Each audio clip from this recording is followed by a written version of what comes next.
दोस्तों उम्मीद है सब ठीक ठाक ऐं सब खैरियत सां हूंदा। अॼु तव्हांजे लाइ मास्टर मंज़ूर जो आहे एल्बम नंबर 13।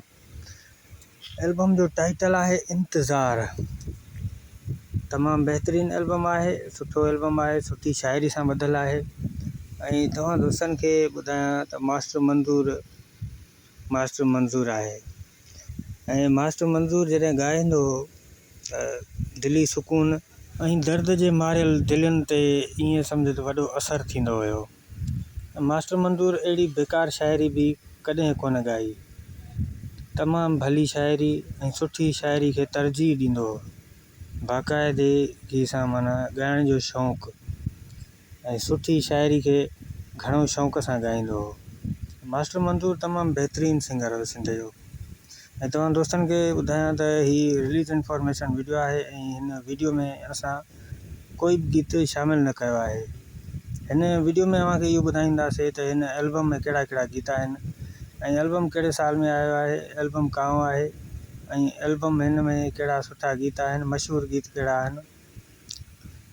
सो ॾिसंदासीं दोस्तनि जा कमेंट्स आहिनि त उहे शामिल कयूं। उन खां बाद अव्हांखे गाननि जे बारे में ॿुधाईंदासीं।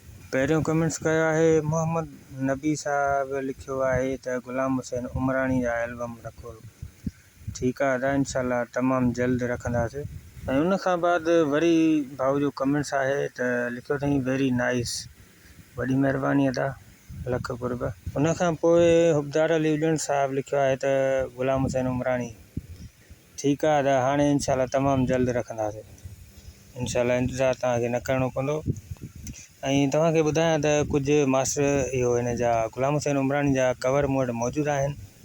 जेके बि आहिनि अॻिते पोइते आहिनि सभिनी जा वीडियो ठाहींदुसि।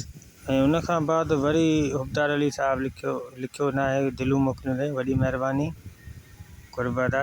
ऐं तव्हां दोस्तनि खे हाणे ॿुधाईंदासीं त हिन में कहिड़ा कहिड़ा गीत आहिनि। पहिरियों गीत जेको आहे बरकत मंगोल साहब लिखियो आहे। गीत उन जा बोल आहिनि तोखे विसारे तोखे विसारींदे। उन खां पोइ वहीद चांडे जो गीत आहे महबूब जे दर ते, ज़बरदस्त गीत आहे। उन खां पोइ ज़ुल्फ़कार मंगी साहब जो गीत आहे न मुंहिंजे घर आबाद कंदे। ऐं उन खां पोइ आहे अब्बास मल्हा साहब जी शाइरी आहे जंहिं वक़्तु हू मोकिलाए पियो। हीअ तमामु दर्द वारी शाइरी आहे। गीत अव्हां ॿुधो, अव्हांखे पसंदि ईंदो।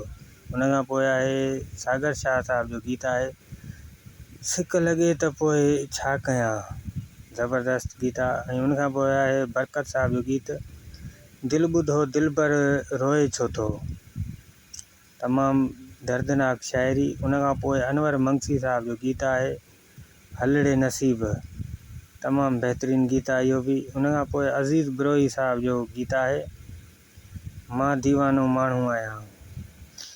ऐं उन खां बाद ज़मीर अब्बास जो गीत आहे कारो सॻो पाए, तमामु बहितरीनु। ऐं उन खां पोइ सिंध जो मशहूरु शाइर वहीद अकड़े साहब जो गीत आहे जेको मरे तो लाइ मर बि तूं उन लाइ। ऐं दोस्तो वीडियो कंप्लीट थी चुको आहे। अव्हांखे वीडियो पसंदि आयो हुजे वीडियो खे लाइक ज़रूरु कंदा ऐं पंहिंजनि दोस्तनि ताईं ज़रूरु शेयर कंदा। रिलीज़ इंफॉर्मेशन वीडियो आहिनि, इंशाल्लाह अव्हां दोस्तनि खे पसंदि ईंदा। ऐं अव्हां पंहिंजे पसंदि जो फ़नकार कमेंट्स ज़रूरु कंदा, उन ते बि आउं वीडियो ठाहींदुसि।